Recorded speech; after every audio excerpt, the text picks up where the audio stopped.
All right, man. Shalom, Israel, man. It's your brother Alizar here, man. From GMS San Diego camp. Recently something was brought to my attention regarding some heresies that was being spread about me. As y'all know, man, I originally started out with the Seattle camp. Spirit was on me to come down here to San Diego. Now the bros from Winnipeg had hit up my page, saying something to the effects that I fell out the truth, and I was dealing with that fucking nigga's a bot. You know what I'm saying? That I wasn't right and that I got kicked up out of the Seattle camp, man. None of those things is true. You see what I'm saying? But I was glad that it was brought to my attention, because when I hit the bro up about it, you know what I'm saying? He hit me up and he said, well, this is why I was under the impression that happened. You see what I'm saying? And he linked me to some videos that the Seattle camp had done. You see what I'm saying? You know, and hey, I ain't got no bad blood or grudge towards it, bro. You know what I mean? It's all right. You didn't know. You know what I'm saying? And I'm glad that you brought it to my attention, because it's clearly something that needs to be addressed. Video came out over a month ago. You see what I'm saying? So it's definitely something that needs to be addressed.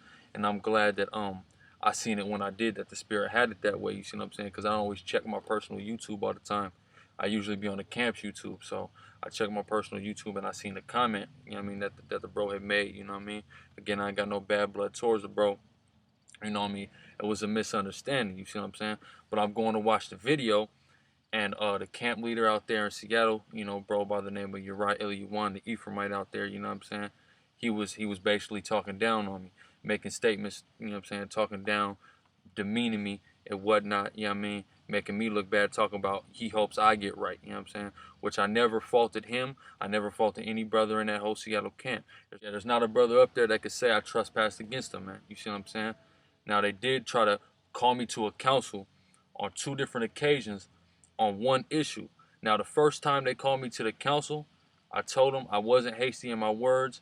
I told them I'm going to search the scriptures. I went and sought the advice of the Elder Arimlab. We all know Elder Arimlab. Now, Elder Arimlab, on the matter, sided with me, hit me with a scripture on the matter. Now, what the matter is the vow of the Nazarite.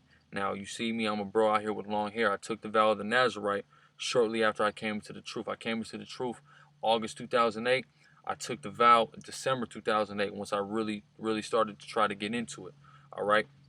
Now, the first thing that came up was a bro out of the elders camp was saying that the vow of the Nazarites was done away with. You see what I'm saying? Yarah brought this to my attention, that he was relayed that information. Now, when I brought it to the elder Arimlab's attention, he hit me with the scripture in Numbers 30. Somebody give me Numbers 30 real quick. I think start at the 2nd verse.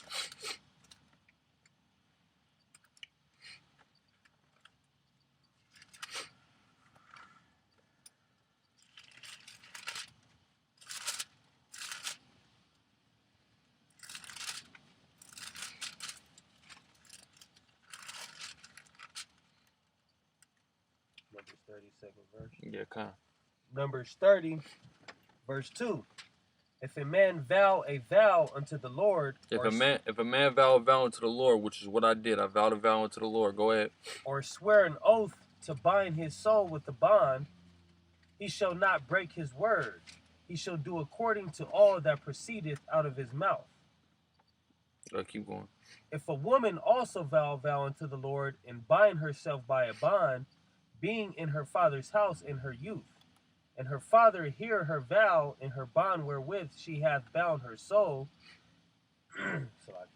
and her father shall hold his peace at her, then all her vows shall stand, and every bond wherewith she hath bound her soul shall stand. But if her father disallow her in the day that he heareth not any of her vows, or of her bonds wherewith she hath bound her soul shall stand, and the Lord shall forgive her, because her father disallowed her. Exactly.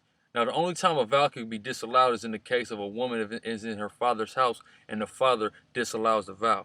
Now, I'm not a woman. I'm a man of the Lord. All right. Therefore, my vow cannot be disallowed. All right. And that's what the elder Arimlab hit me with, man. You see what I'm saying? So and he told me, he hit me with it, and he said, you tell the brother in your camp to relay that message to whoever is talking to him. You see what I'm saying? That's precisely what the elder told me. So I figure, hey, that's the end of it, man. You know what I'm saying? Because I wasn't exactly all the way sure. I'm going to be completely honest. But once the elder hit me with it, I was like, all right, you know what I mean? That's a scriptural backup. You see what I'm saying? Now, a couple months go by We have a visit from a few of the bros from LA that was out there in Seattle, you know what I mean, doing the work with us. Now, before one of the bros left, he made a mention of it again to Yarah about my vow. You see what I'm saying? He made another mention of it. You see what I'm saying? So Yarah had brought me to a council at a camp. You see what I'm saying? Now prior to all this, come about June, I had got in touch with a bro who was doing a work out here in this area that I'm here now in San Diego. Now when I came into the truth, I was in high school out here. You see what I'm saying?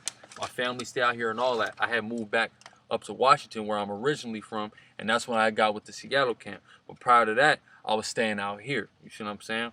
Now I was in touch with a bro out here doing the work. So, you know what I mean? The idea had sprung into my head then about doing the work. I got bros who could attest to that. You see what I'm saying? About coming out here and doing the work because everything wasn't all the way organized and in order out here. You see what I'm saying? Now, as time grew on, I got in contact with actually another brother who was out here also trying to do the work. You see what I'm saying? A brother by the name of Yarah. He's in the camp now. Now at this time, this is the end of the July that I'm being brought to the second council, and they trying to hit me with the same shit. And what they hit me with was something in Peter's, or something about Peter had said he had a vow and he's showing his hair. He had cut his hair for his vow. You see what I'm saying? And now Yarah had tried to say, well, no, your Nazarite vow, it's annually, it's renewed annually. You know what I mean? He said something to that effect. You see what I'm saying? At the council, even though the elder already spoke up on it and everything. Now let's see what the scriptures say about a man's vow, because nowhere in the scriptures does it say that the Nazarite vow is an annual vow. This is what it says about the vows. Give me Leviticus 27:2 real quick, brother.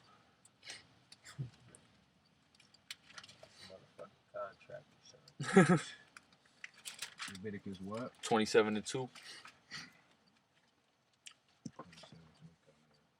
This is Leviticus chapter 27, starting at verse 2. Speak unto the children of Israel and say unto them, when a man shall make a singular vow. When a man shall make a singular vow, I'm a man who made a singular vow. Go ahead. The person shall be for the Lord by thy estimation. It shall be by the Lord by thy estimation. Now, when I made this vow, I vowed to keep this vow until the return of Yahweh Shai. All right, that's the vow that I made with the Lord. So that's between me and the Most High, and that's what the elder told me. He said that's between you and the Most High, because it's by your estimation. All right. So that's and this guy Yarah tried to say, well, you don't have a proper understanding.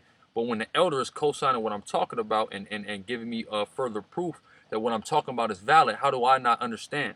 That's what I'm trying to figure out, man. All right. Now the whole issue here, we're talking about my vow. They said, well, you drank the wine at the Passover. Now at the Passover, this is when I'm first actually getting into the camp.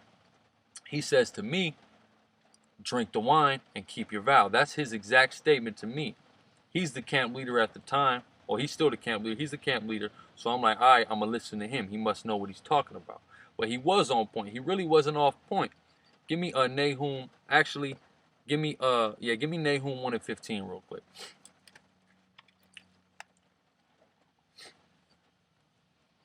Because, see, in the book of Numbers, the 6th chapter, when it talks about the vow of the Nazarite, it tells the Nazarite to separate themselves from the vine.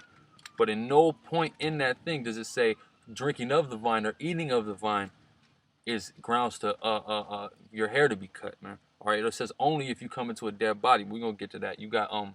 Nahum what? 1:15, brother. I got you. Nahum 1:15.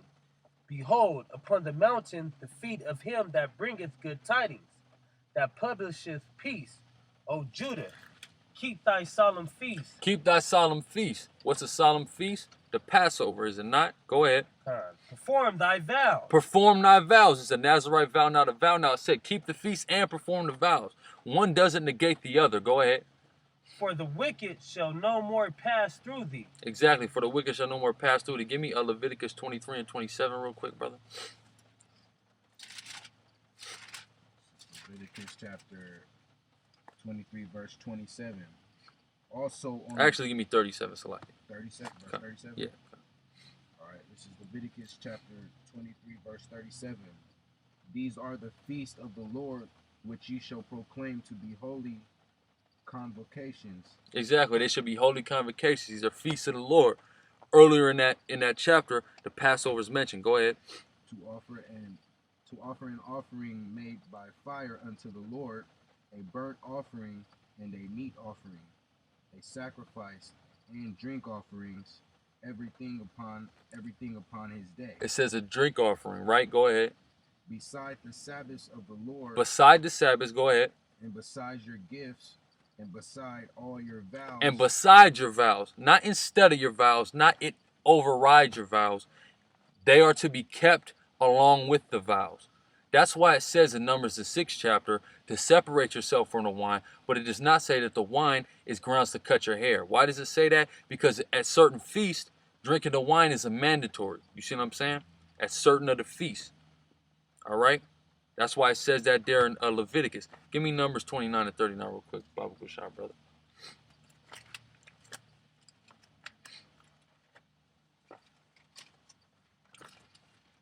What was that again? 29 and 39.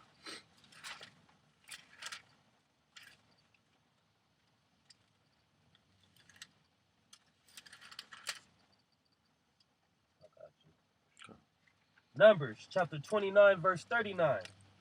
These things ye shall do unto the Lord in your set feast. Exactly. In your set feast. Now, earlier again, it's the Passover's mentioned, the feast of the first fruits, I believe, the blowing of the trumpet, all that. Go ahead. Beside your vows. Beside your vow. Again, beside your vow. All right? Now, it's along with it. All right? One doesn't negate the other. You're supposed to keep the vow, and you're also supposed to keep the feast. They go hand in hand because you're doing it all for what? The Most High. It's not about nobody, not no one person on the face of this planet Earth. It's about Yahweh Hashem Yahushai. All right? That's what you do. That's what we all do this for. That's what we keep the feast for. All right? That's what I keep this vow for, and any other brother who keeps any other vow that they might make. You see what I'm saying? Go ahead. And your free will offerings, for your burnt offerings, and for your meat offerings, for your drink offerings. Exactly, a drink offering, which is what? The wine, man. All right? Go ahead. And for your peace offerings. And Moses told the children of Israel according to all that the Lord commanded Moses. Exactly. And that's what the Lord commanded Moses to say. Therefore, he commanded you to keep the feast, and if you make a vow, to keep that vow. All right? They go hand in hand.